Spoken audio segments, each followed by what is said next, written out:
আগে তো খালি আমাদের অধিকার, আমাদের প্রাপ্য টাকা আটকাচ্ছিল, এখন আমাদের ভোটাধিকার সেটাও কেড়ে নিতে চায়। আগে মানুষ ভোট দিয়ে সরকার ঠিক করত, আর এখন সরকার ঠিক করছে ভোটকে দেবে। আপনি ভাবুন কোন পর্যায়ে দেশটাকে নিয়ে গেছে। 2021-এর নির্বাচন, 24-এর নির্বাচন, 23-এর পঞ্চায়েত।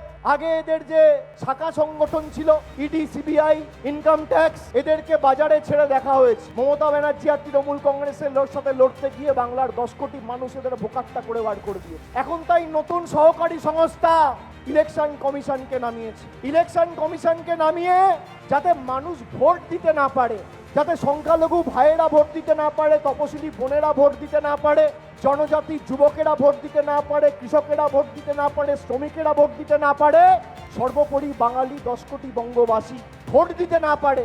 ইলেকশন কমিশন তৈরি হওয়ার সময় যে বঙ্গ সন্তান বসেছিল তার নাম হচ্ছে সুকুমার সেন।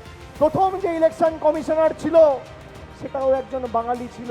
নরেন্দ্র মোদী আর অমিত শাহকে বলবো, ইতিহাসের পাতাটা একটু পাল্টে দেখুন, উল্টে দেখুন। বাঙালির সাথে লড়াই যদি করতে যান, বাঙালি কি জিনিস আগে বুঝে আসুন, বাঙালি কি ধাতুতে তৈরি আগে বুঝে আসুন।